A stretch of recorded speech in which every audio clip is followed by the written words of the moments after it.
Hi class, this is an optional and brief introduction to the rules in 3.2. The reason I do it is my desire to kind of turn everything into a system and put emphasis on the fact that each rule does exactly one thing and point out some common mistakes, etc. I'd just like to do that for the set of 8 rules that are introduced in 3.2. And so if you feel pretty good on these, feel free to skip it, and the next video will be a pretty important one. We're going to do the practice video. But for now, let's just briefly talk about the last 4 rules. So again, one of the things I really like about Ulrich Gustason is they introduce the rules separately for conjunction, disjunction, negation, and then go back and do the material implication and equivalence. And so because of that, though, we don't need to do a bunch of extra work.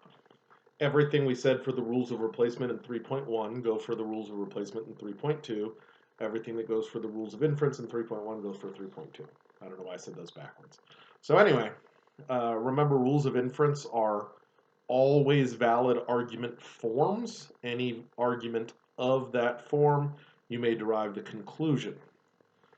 By contrast, rules of replacement are logical equivalences. The big difference there is you could do a rule of replacement to a whole line or a part of a line, and you could either go left to right or right to left. So, if you don't have them, I know it's weird seeing my face, but I wanted to actually get on the camera once in a while. So make sure you're looking at your rules as I'm kind of talking you through them.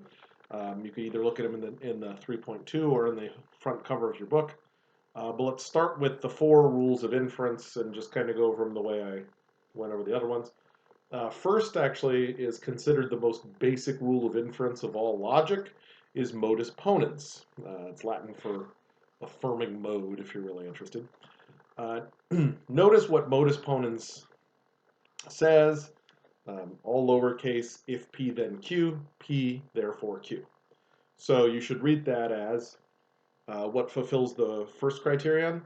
Anything of the form if P then Q means any well-formed formula whose main operator is a horseshoe.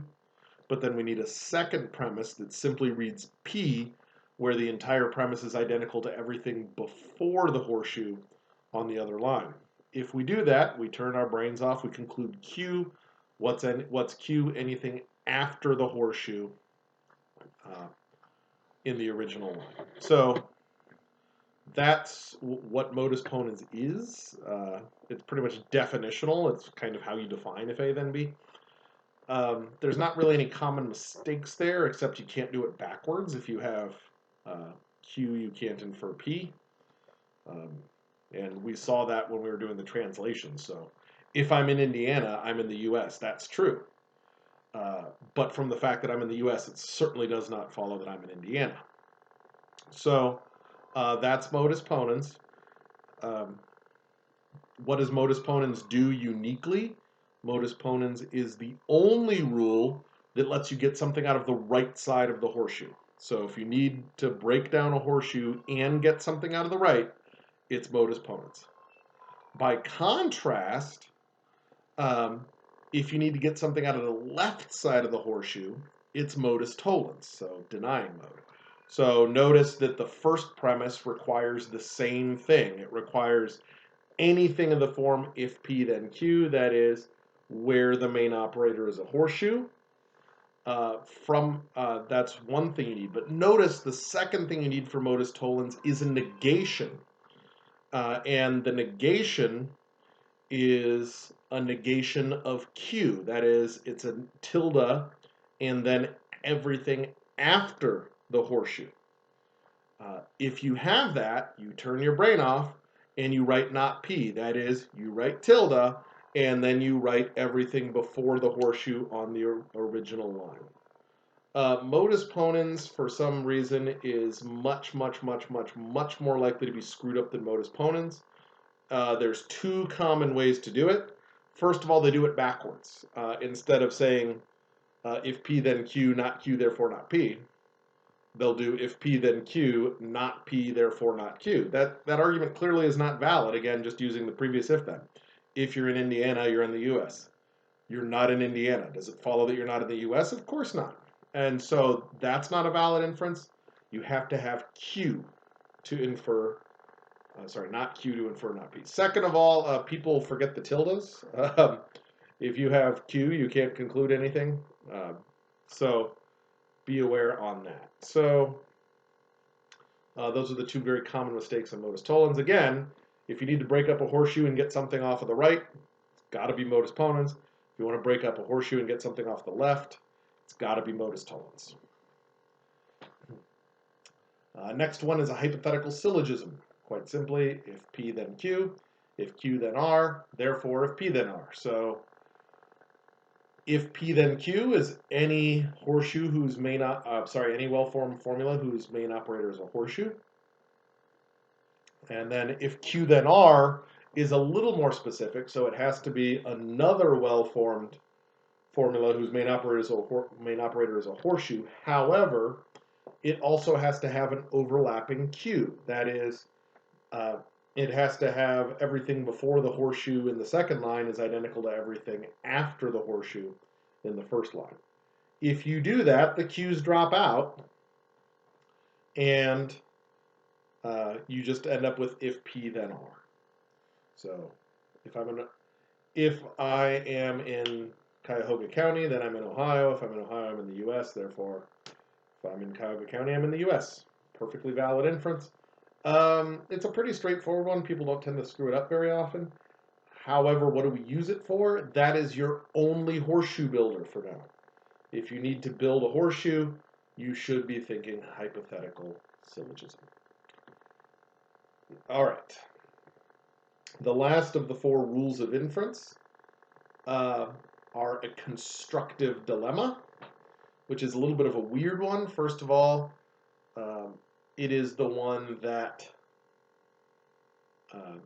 so some textbooks do it as a two-step, but our textbook does it as a three-step, which is actually easier, believe me. So, because then you don't have to do conjunctions and stuff. But it requires two things, and I'm not actually going to give them in the order that Ulrich Gustason do. It requires any two well-formed if-thens, material implications, horseshoes, and it requires a disjunction that says first or first. So if P then R, if Q then S, and P or Q, if you have that, so again, two horseshoes and a disjunction that says first or first, you may conclude second or second.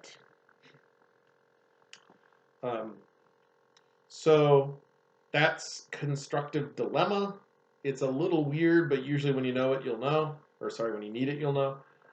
Notice it also builds disjunctions. So now we have a different rule that builds disjunctions than addition. Generally, so now things aren't quite as clean as they used to be. Usually you use addition when you need a new letter, when you only have P and you need to introduce a Q, hence the name addition.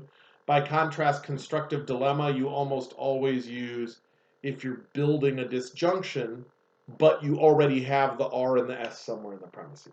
So am I building a disjunction out of two letters that are in the premises? Probably constructive dilemma. If I'm building it and there's only one in the premises, probably addition. So again, it's more of an art than a science, and that's one of the places where things get a little wonky. So be advised. So those are the four rules of replacement. Again, these are arguments. They have to have lines, and that's why I keep using main operators. So by contrast, when we shift to the rules of replacement, it doesn't have to be a main operator. It just needs to be something of that form, either in part of or a whole line. And remember, you could go left to right or right to left. Of those, the first one is transposition. From if P then Q, it follows that if not Q, then not P. It's the only rule that changes the order of a horseshoe. If you need to change the order of a horseshoe, that's what you use. Most common mistake is people forget to change the order, which is funny because that's all it does. They'll put in the both negations, but they won't change the order. That's actually not a valid inference. From if P then Q, it does not follow that if not P then not Q. Instead, if P then Q, it has to go if not Q then not P. And always pay attention to your tilde count. So if you're going from left to right, you should add 2 tildes, and if you're going from right to left, you should take away 2. So for instance, if there's 1 tilde in the horseshoe already, then when you do a transposition, you should finish with 3. So if I have if A then not B, and I transpose it, it should become if not B, then not A. And then of course you can use double negation as needed. Next one is material implication. Sorry, it's just called implication in this book. That's a big one. You should put like a big star next to it or whatever. It's sometimes known as Mickey's favorite rule. If you're stuck on a proof, it's almost always because you forgot implication. It is extremely useful. Why? It lets you change horseshoes to wedges or wedges to horseshoes. Always. And so basically you could take all the rules that you learned in 3.1 and use them in 3.2 because you could change the wedge into a horseshoe. You could take all the rules from 3.2 and use them with 3.1 rules because you could change the horseshoe to a wedge. Notice if you go left to right, you increase the tilde count by 1. And which means if you go right to left, you decrease the tilde count by 1. So the issue here, why do I say that you could do any wedge into a horseshoe? Because let's say I just have a disjunction A or B. Can I do an implication to that? Absolutely not at the moment. However, what does implication require? A disjunction whose first disjunct is a negation, which means if I start with A or B, I could double negate A on a line, so it says not A or B, and then do I have something in the form not P or Q? Yes. In that case, my P would be not A. And so if I double negate first, I just end up with not A implies B, or if not A, then B.